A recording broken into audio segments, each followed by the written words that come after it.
Ride-hailing platform Uber says introducing a cap on the number of licenses for their drivers could ratchet up fares by some 70% and double passengers' waiting times.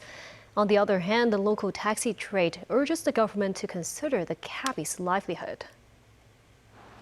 While the government's consultations over the cap on ride-hailing license numbers continue, earlier proposed limit was set between 10,000 and 15,000.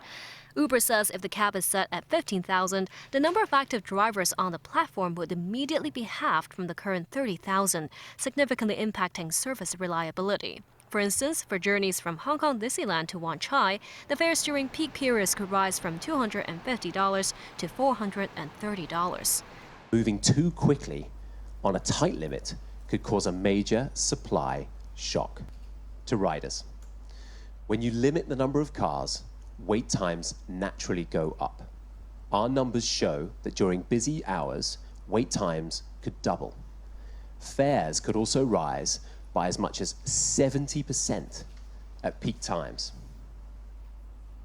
This would change the convenient, high-quality service that Hong Kong relies on every day. So how many licenses will be enough? The cap isn't for Uber to set, so we are not sat here today telling the government how many licenses to issue. Our request is to take into account the real-world demand and level of service that people provide right now. It is very unusual, even in the first place, to have a cap on the quota of number of licenses.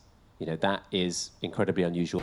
Uber also suggested that the government review the number of licenses on a quarterly or at least half-yearly basis to ensure supply keeps pace with market demand.